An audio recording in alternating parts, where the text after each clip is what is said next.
Without further ado, I'd like to introduce Mr. Jim Playfair. This is a great day for Abbotsford, and it's one of many steps, but it's a big step. We're very excited about having Jimmy here as a head coach. To us, it shows the commitment that the Calgary Flames have made to not only their player development, but from our perspective, more importantly, to our team here in Abbotsford. Even with the depleted lineup, that they're all willing to play hard, they're all willing to follow the lead of Jim Playfair.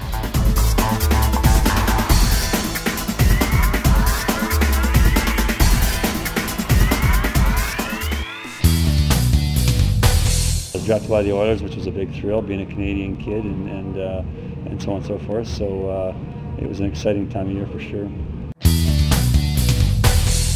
Mike Keenan was a general manager in Chicago at the time, and we had a bunch of young kids playing defense in Indianapolis, and he just asked me if I would be interested in kind of helping out the young kids a little bit. So I said yes, and it led to one thing, led to another, and soon I was in Dayton, Ohio, in the East Coast Hockey League, coaching down there, and then I was hired by the Dallas Stars to go to Kalamazoo, Michigan, and then from there I went on to work for the Calgary Flames for going on 11 years now. Probably something to do with trucking. I'm from a family of loggers and truckers, and I have brothers now. One has 6 trucks, one has one. One at one time had 30. So between those 3 guys, I'm sure one of them would have given me a job doing something.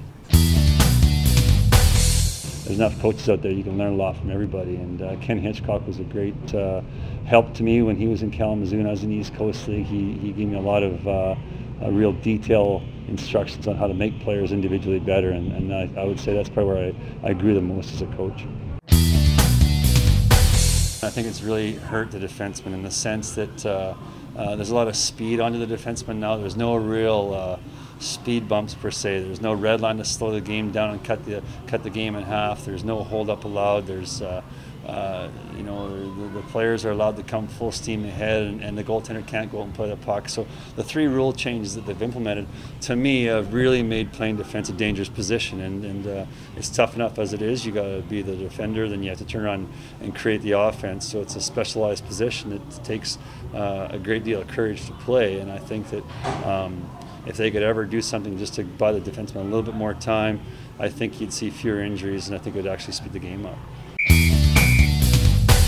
I think there's a group of people that have been around the game for a long time that make up the rules, and they feel it's best for the game, and so you have to play by the rules that they implement. I don't think you have to agree with the rules or sense that they're correct in the rule changes that they make, but you certainly have to abide and adapt to them. I think that's what you have to do in today's coaching world is find ways to adapt to the new rules.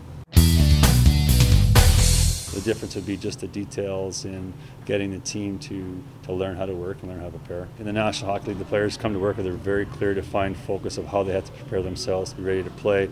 When practice starts, they're ready to practice. They want to do things correct. They want to do them at an up-tempo beat, and they learn at a real high rate. I think in the American League, you've got a veteran group of players that have played in the league for a while, and they have kind of set in their ways. You have a bunch of kids that come out of junior hockey or school and have probably been the superstars in their team, and so getting them to understand how to play by the rules and play within structure and play together is a big teaching component of coaching the American Hockey League. Don't come back. I think that's the most important thing to tell them, is to give them the courage that if they're going to go up there, that they've done enough to earn the right to go up there, and there's not a trial time they're allowed to be up there for. Everybody can create their own breaks, and if they can do it right and do it early, they can step in the National Hockey League.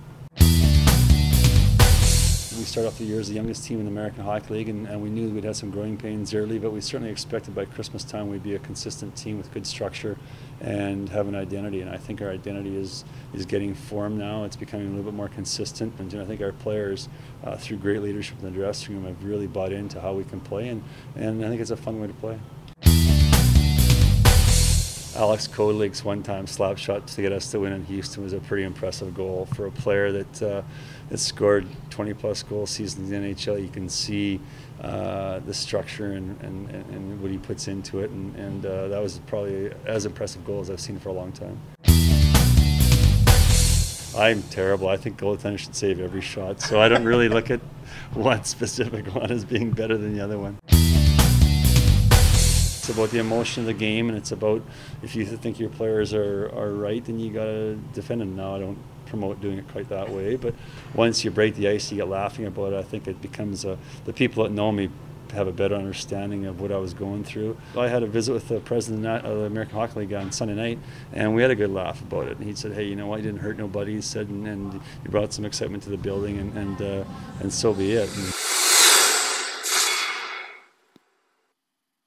Hi, I'm Jim Playfair, and you're watching HeatTV.